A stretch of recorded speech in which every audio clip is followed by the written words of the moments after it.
tell us more about your creative process in general. How do you prepare and work on your books? How do you get over the writer's block?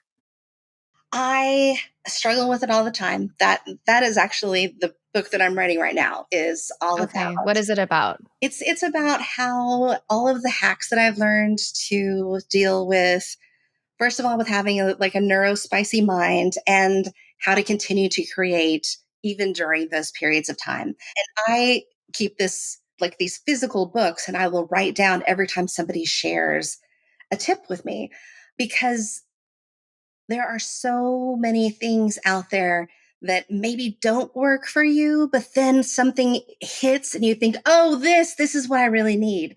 So, for example, my creative process looks very different than I have a lot of friends who are writers and they're like, you have to treat it as a job. You have to wake up at 8 o'clock in the morning and you have to write until 5 and you have to have this word count and you have to. And this doesn't work for me at all because when I write and I'm not in the right frame of mind, I don't like it and then I delete it. And so I'm just sort of wasting my time. So instead, for me, it looks like a lot of walking, a lot of pacing, a lot of my dog enjoys it because I'll put Dorothy Barker on the leash and I'll be like, we have to walk. And I'm going to tell you, I tell my dog about what I'm working on. And Oh, wow. just talking about it can sometimes hit and make me go, oh, oh, that's how it's all going to tie together.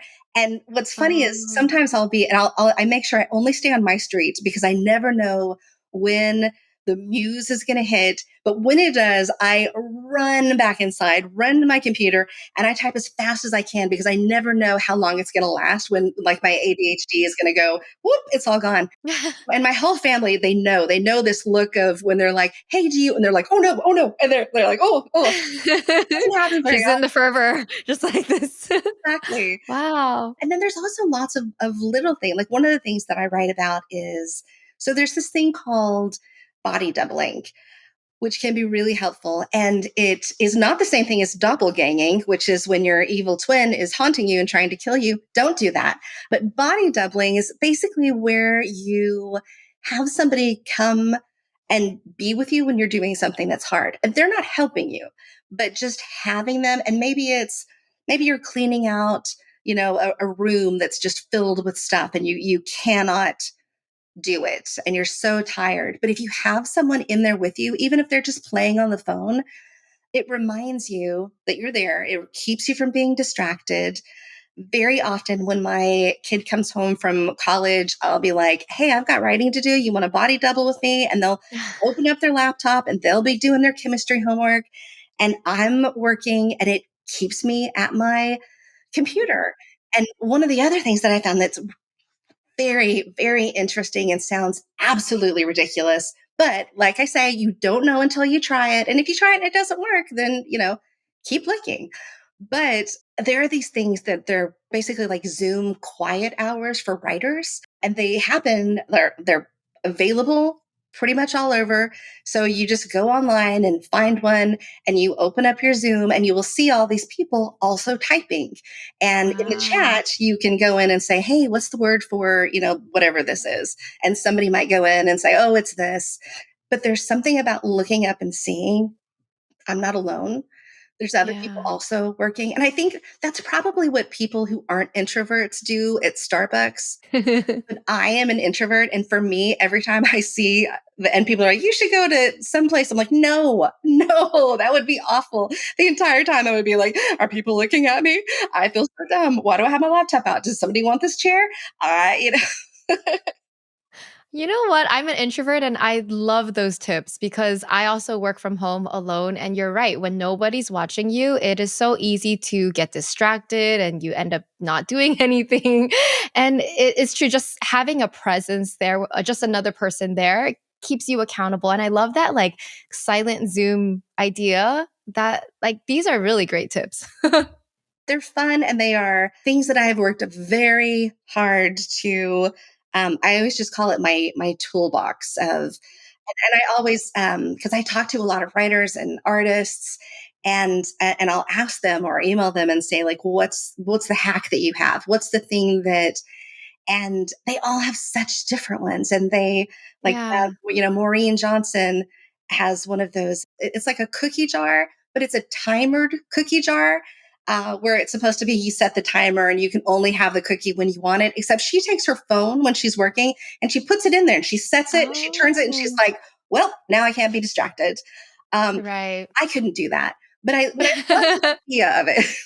Yeah, yeah. Sometimes I put my phone in a drawer and then it makes me forget that it's in the drawer and then I'm working and then I'm like, where's my phone? Exactly. Yeah. Wow, I love that. And then also your story about how like sometimes the muse hits you and then you just have to like get into that writing mode.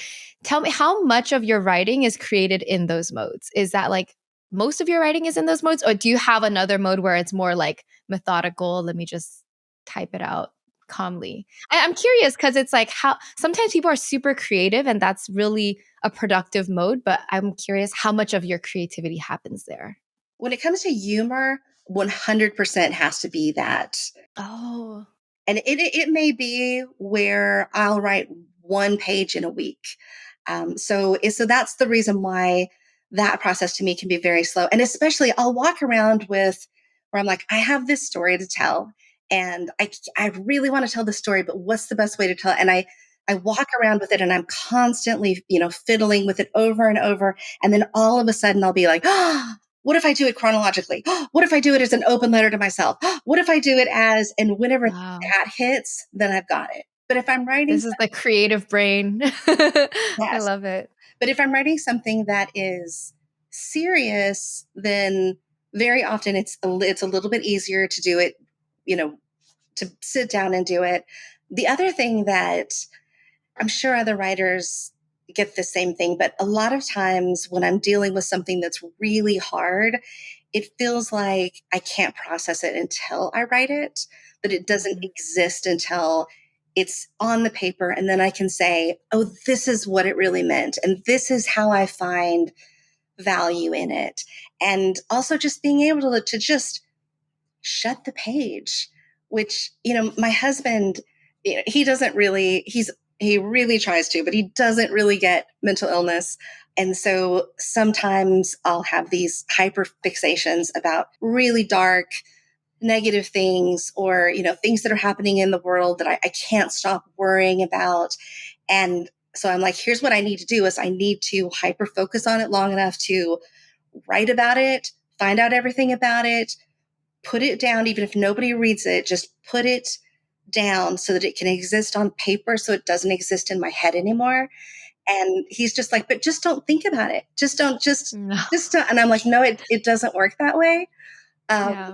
so giving yourself permission to I love therapy. I'm a big fan of it, but you can't always get to therapy. And sometimes the page can be Yeah. great therapy. And the same thing with doodling. This week has been, a rough week, and my doodles are houses on fire and being lost at sea.